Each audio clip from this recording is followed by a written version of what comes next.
है मोहब्बत तेरे अंजाम पे रोना आया। कश्मीर ਦੀਆਂ ਵਾਦੀਆਂ ਵਿੱਚ ਇੱਕ ਰੂਹ ਨੇ ਜਨਮ ਲਿਆ। ਰੂਹ ਜਿਸ ਦੇ ਲੇਖੀ ਲੇਖਕ ਬੈਠਾ ਸੀ।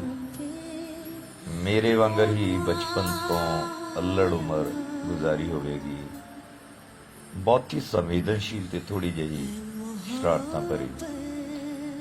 ਹੋਸ਼ ਵਿੱਚ ਆਉਂਦਿਆਂ ਹੀ ਘੇਰ ਲਿਆ ਹੋਵੇਗਾ ਕਹਾਣੀ, ਕਲਮ ਤੇ ਦਵਾਤ ਨੇ।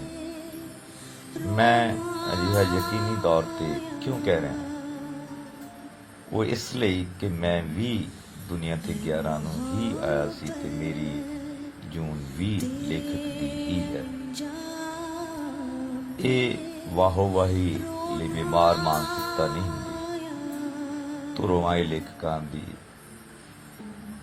ਸਿਰਫ ਤੇ ਸਿਰਫ ਇੱਕ ਹੀ ਮਨਸ਼ਾ ਹੁੰਦੀ ਹੈ ਇਹਨਾਂ ਦੀ ਕਿ ਉਸਦੀ ਲਿਖਤ ਦੇ ਅਰਥ ਲੋਕਾਂ ਤੱਕ ਪਹੁੰਚਦਿਆਂ ਹੋ ਜਾਣ। ਉਸ ਲਈ ਵਾਹਵਾ ਬਹੁਤ ਖੂਬ ਜਾਂ ਕਿਸੇ ਸਾਹਿਤ ਸਭਾ ਵਿੱਚ ਵੱਜਦੀਆਂ ਤਾੜੀਆਂ ਮਹਿਜ਼ ਜਿਸ ਗੱਲ ਦੀ ਖੁਸ਼ੀ ਹੁੰਦੀ ਹੈ ਕਿ ਲੋਕਾਂ ਨੇ ਉਸ ਦੀ ਸੋਚ ਵਿੱਚ ਹਾਮੀ ਭਰੀ।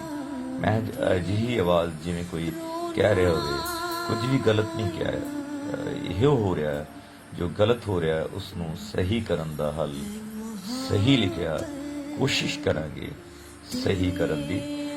ਕੁਝ ਤਾੜੀਆਂ ਦੀ ਆਵਾਜ਼ ਵਿੱਚੋਂ, ਵਾਹ ਵਾਹ ਦੀ ਆਵਾਜ਼ ਵਿੱਚੋਂ ਉਸ ਨੂੰ ਕੁਝ ਅਜਿਹੇ ਲਫ਼ਜ਼ ਸੁਣਦੇ ਨੇ, ਹਾਮੀ ਭਰਿਓ ਲਫ਼ਜ਼। ਅਕਸਰ ਲੇਖਕ ਉਸ ਦੇ ਬਾਹਰ ਜੋ ਬੀਤ ਰਿਹਾ ਹੈ ਉਸ ਨੂੰ ਆਪਣੇ ਦਿਲ ਅੰਦਰ ਤਾਣਾ ਬਾਣਾ ਬੁਣ ਕੇ ਜੋ ਰਚਨਾ ਰਚਦਾ ਹੈ, ਉਹਨਾਂ ਵਿੱਚੋਂ ਕਿੰਨੀਆਂ ਹੀ ਰਚਨਾਵਾਂ ਸ਼ਦੀਦ ਗੁੱਸੇ ਦੇ ਆਲਮ ਵਿੱਚ ਖੁਦ ਹੀ ਨਿਕਲ ਜਾਂਦਾ ਹੈ। ਜਿਉਂ ਕਿਸੇ ਦੇ ਹਿੱਸੇ ਦੀ ਜ਼ਹਿਰ ਪੀ ਜਾਣੀ, ਜਿਉਂ ਕਿਸੇ ਦੇ ਹਿੱਸੇ ਦੀ ਸਲੀਬ ਮੋਢੇ ਤੇ ਚੁੱਕ ਢੋਈ ਜਾਣੀ, ਜਿਉਂ ਕਿਸੇ ਨਾਗਣ ਵਾਂਗ ਆਪਣੇ ਹੀ ਬੱਚਿਆਂ ਨੂੰ ਨਿਕਲ ਜਾਣਾ। ਕੁਝ ਅਜਿਹੇ ਸਮਝ ਲਓ, ਆਪਣੀ ਹੀ ਆਸਤਿਨ ਵਿੱਚ ਖੁਦ ਸੱਪ ਪਾਲਣਾ ਤੇ ਰੋਜ਼ ਡੰਗ ਖਾ ਖਾ ਕੇ ਥੋੜਾ ਥੋੜਾ ਮਰ ਮੁੱਕ ਜਾਣਾ। ਜੇਕਰ ਉਹ ਉਹਨਾਂ ਰਚਨਾਵਾਂ ਨੂੰ ਬਾਹਰ ਸੁੱਟਣ ਦੀ ਕੋਸ਼ਿਸ਼ ਕਰੇਗਾ, ਬਾਹਰ ਲਿਖ ਕੇ ਬਾਹਰ ਲਿਆਉਣ ਦੀ ਕੋਸ਼ਿਸ਼ ਕਰੇਗਾ, ਉਹਨਾਂ ਨਾਲ ਖਤਰਾ ਪੈਦਾ ਹੋਵੇਗਾ ਸਮਾਜ ਦੀ ਹਉਮਾ ਨੂੰ, ਧਰਮਾਂ ਦੇ ਠੇਕੇਦਾਰਾਂ ਨੂੰ, ਸਮਾਜ ਦੇ ਝੂਠ ਨੂੰ, ਸਮਾਜ ਦੇ ਜੀਵਨ ਦੇ ਸਲੀਕੇ ਨੂੰ। ਬੇਵਜ੍ਹਾ ਮੁੱਦੇ ਉੱਠਣਗੇ, ਮੁੱਦਾ ਨਹੀਂ ਰਹੇਗਾ, ਲੜਾਈ ਖੂਨ ਖਰਾਬਾ ਬਣ ਜਾਵੇਗਾ।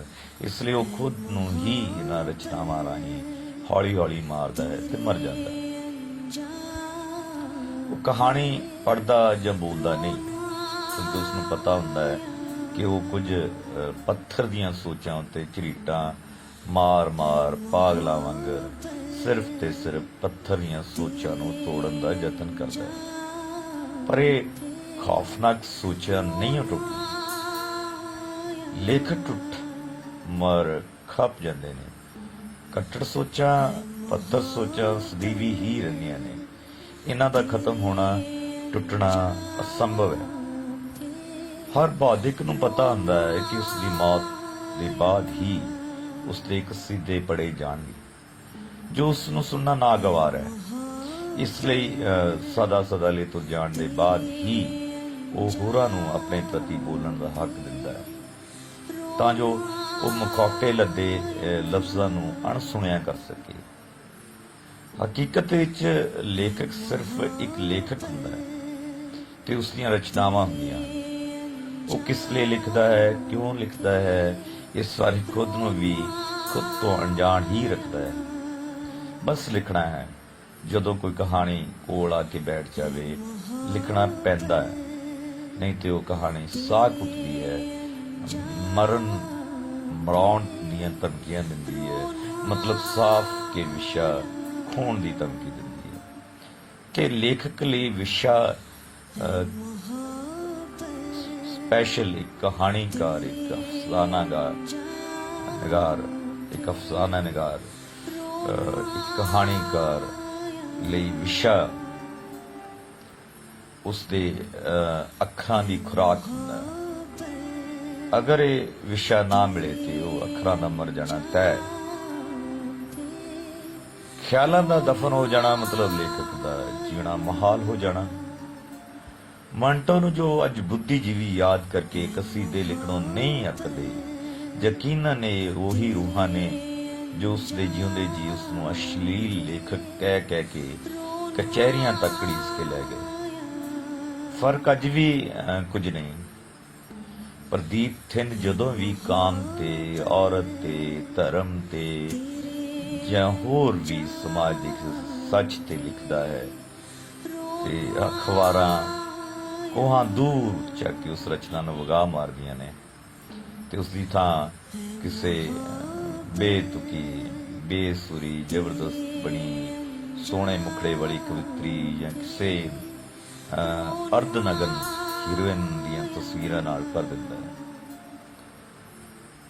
ਤੇ ਕਹਾਣੀ ਕਬਾੜ ਦੇ ਡੱਬੇ ਵਿੱਚ ਇਹ ਕਹਿ ਕੇ ਸੁੱਟ ਦਿੱਤੀ ਜਾਂਦੀ ਹੈ ਕਿ ਇਹ ਅਸ਼ਲੀਲਤਾ ਭਰਪੂਰ ਹੈ, ਸਮਾਜ ਲਈ ਕਲੰਕ ਹੈ।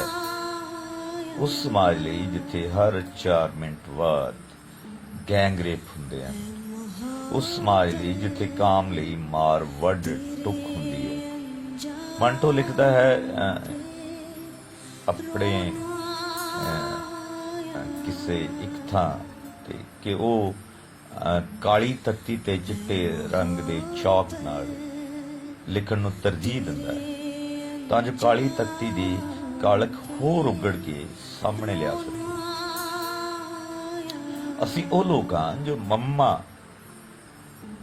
ਅੱਖਰ ਲਿਖਦੇ ਹਾਂ, ਸ਼ਰਮ ਮਹਿਸੂਸ ਕਰਦੇ ਹਾਂ ਅਤੇ ਖੁਦ ਨੂੰ ਬੁੱਧੀਜੀਵੀ ਅਖਵਾਉਂਦੇ ਹਾਂ।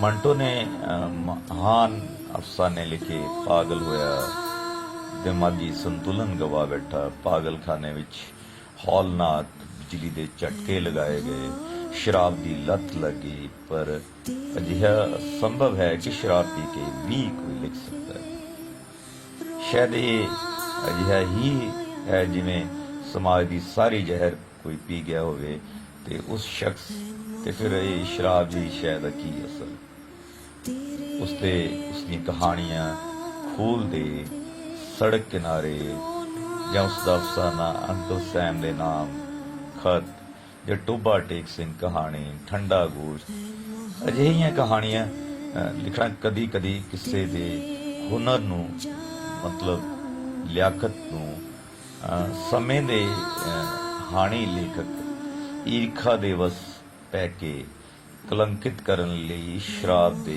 ਹੱਥਕੰਡੇ ਵੀ ਵਰਤ ਲੈਂਦੇ ਨੇ। ਲੇਖਕ ਵੈਸੇ ਹੀ ਉਦਾਸੀ ਨਾਲ ਘਿਰਿਆ ਰਹਿੰਦਾ ਹੈ, ਉਸ ਲਈ ਕੁਦਰਤ ਦੀ ਹਰ ਸ਼ੈ ਨੂੰ ਉਲੀਕ ਜਾਣ ਦੀ ਕਾਹਲ ਬਣੀ ਰਹਿੰਦੀ ਹੈ ਤਾਂ ਜੋ ਮੌਤ ਤੋਂ ਪਹਿਲਾਂ ਲਿਖ ਸਕੇ। ਮੇਰੀ ਹਰ ਇੱਕ ਜ਼ਬਰਦਸਤੀ ਬਣੇ ਲੇਖਕ ਲੇਖਿਕਾਵਾਂ ਨੂੰ ਇੱਕ ਗੁਜ਼ਾਰਿਸ਼ ਹੈ ਕਿ ਇਸ ਨੂੰ ਜੋ ਵੀ ਮੈਂ ਇਹ ਲਫ਼ਜ਼ ਸਾਦਤ ਹਸਨ ਮੰਟੋ ਦੀ ਬਾਬਤ ਬੋਲੇ ਨੇ, ਇਹਨਾਂ ਨੂੰ ਇੱਕ ਵਾਰ ਜ਼ਰੂਰ ਸੁਣ ਲੈਣਾ, ਪੜ੍ਹ ਲੈਣਾ। ਮੈਂ ਬੰਟੋ ਬਾਰੇ ਕੀ ਲਿਖਾਂਗਾ, ਬਸ ਇੰਨਾ ਹੀ ਕਹਿ ਸਕਦਾ ਹਾਂ, ਇੰਨਾ ਹੀ ਬੋਲ ਸਕਦਾ ਹਾਂ ਕਿ ਸਾਦਤ ਹਸਨ ਮੰਟੋ ਬਹੁਤ ਹੀ ਵੱਡਾ ਕਹਾਣੀਕਾਰ ਸੀ, ਬਹੁਤ ਹੀ ਸੱਚਾ ਕਹਾਣੀਕਾਰ ਸੀ, ਬਹੁਤ ਹੀ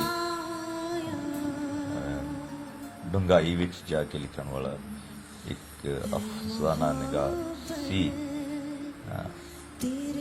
ਔਰ ਸੀ ਨਹੀਂ ਕਹਾਂਗਾ ਕਿਉਂਕਿ ਉਹ ਹਮੇਸ਼ਾ ਹੀ ਸਾਡੇ ਵਿੱਚ ਰਿਹਾ ਸੀ ਤੇ ਰਹੇ। है मोहब्बत